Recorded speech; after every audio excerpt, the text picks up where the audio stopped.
ทางแขวงบริคำไซซึ่งว่าทางคณะนำแขวงบริคำไซได้เล็งช่วยเหลือประชาชนที่ได้รับผลกระทบจากอุทกภัยและก็อัคคีภัยตามการรายงานของท่านนางเกตนิสรสุดสดาวงศ์ห้องหัวหน้าแผนกแรงงานและสวัสดิการสังคมหัวหน้ากองเลขาคณะกรรมการคุ้มครองภัยพิบัติคันแขวงได้รายงานให้รู้ว่าพายุวิภาได้พัดถล่มเข้าแขวงบริคำไซพวกเฮาในท้ายเดือนกันยาผ่านมา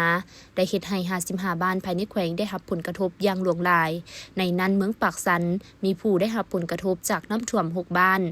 เมืองทาพาบาท7บ้านเมืองปากกระดิ่ง10บ้านเมืองบริคัน5บ้านเมืองคำเกิด10บ้านเมืองเวียงทอง15บ้านเมืองไซสัมพร2บ้านจำนวน 1,437 ครอบครัวเคียงคู่กับอุทกภัยแล้วในระยะเวลาเดียวกันยังมีการเกิดเหตุอัคคีภัยเฮ็ดให้ครอบครัวสูญเสียเรือนที่อยู่อาศัยทรัพย์สินจำนวน10ครอบครัวในนั้นอยู่เมืองปากกระดิ่ง1ครอบครัวเมืองคำเกิด5ครอบครัวปากสัน2ครอบครัวและบริคัน2ครอบครัว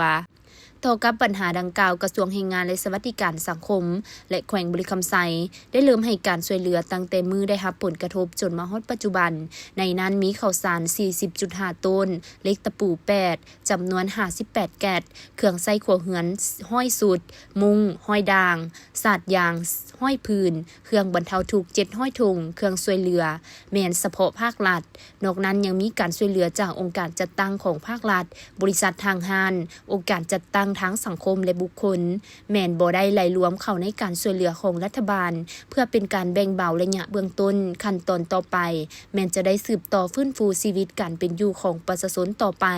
การลงมอบเครื่องช่วยเหลือโดยแม่นทานธนุสรณ์ธรรมวงศ์เจ้าแขวงบริคำไซทานคำแหวนปัญญานุวงศ์รองเจ้าแขวงและบรรดาการน้ำของแขวง